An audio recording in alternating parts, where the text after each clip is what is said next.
Hi, my name's Steve Shwetz and I'm the managing broker for Mesa Properties, and I appreciate you taking the time to watch this video. If you're watching this video, you're probably have rented one of our units and you're in the process of moving out. So I want to walk you through some of the things that you need to be aware of and to make sure that you complete so that we can have a successful move out with you and get you as much or all of your deposit back if at all possible.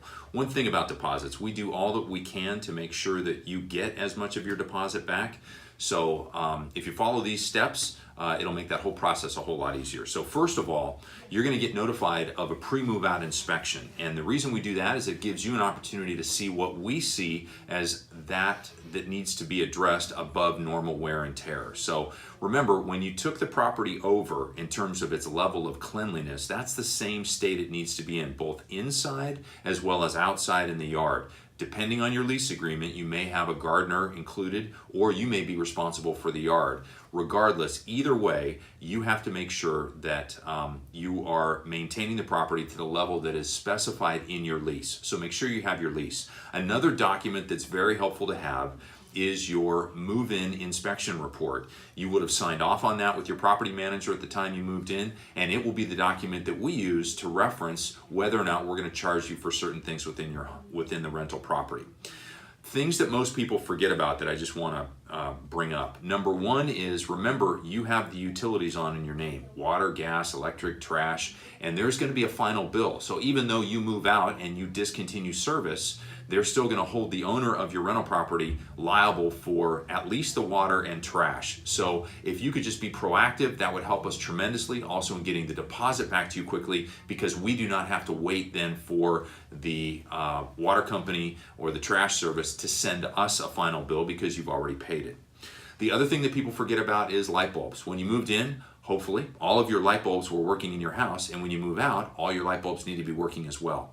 You also had a clean air filter in your home, and that needs to be just as clean when you move out as when you moved in, so make sure that you replace that. One thing that people often forget about is if you have had dish installed, and that big gray satellite dish, maybe there's even two of them, and a whole bunch of wiring that now goes through the house, that all needs to be removed as well. And if it's not, we would remove it for you. And one thing about any work that we do, we don't mark up invoices, we don't charge a premium when there's a move out, and we work very hard to make sure that we work with good vendors, but vendors that also charge fair prices. So it's not going to be that much money typically to have that type of thing removed, but just know you will be charged for it. The other thing is, make sure that all debris and trash, anything that's in the home, if we have to do what is referred to in the industry as a trash out on your home, you're going to get charged for that trash out plus the cleaning. Now, you also have in your lease, with your lease, you had a tenant manual, and I just ask you to refer to what I'm looking at as Section 3, Guidelines for a Successful Move-Out Inspection Period, and it talks about some of the things. I'm not going to go into the nitty-gritty details of what the move-out inspection is, but basically make sure that it's clean. One thing about the biggest charges you're going to see typically are going to be for paint and carpet.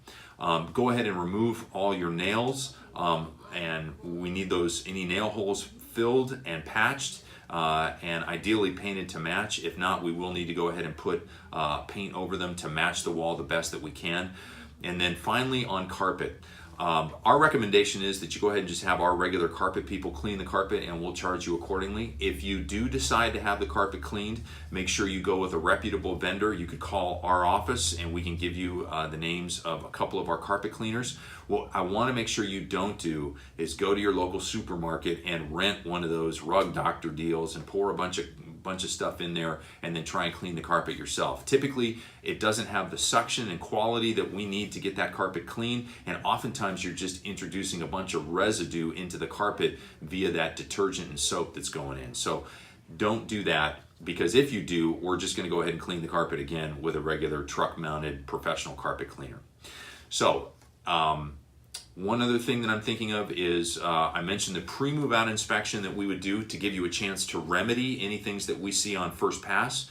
A home oftentimes looks very different when it's empty. So for instance, you may have a bed up against a wall that looks fine, but when it's removed, or a couch, you'll see kind of a brown rub mark on the wall. We're going to have to get that repaired as well. So there will be a final inspection once you're out that then will determine what repairs get made. If you ever have any questions, go ahead and just call and talk with your property manager or email us, and hopefully we can make this a successful move out for you. Thanks for watching the video. I really appreciate it.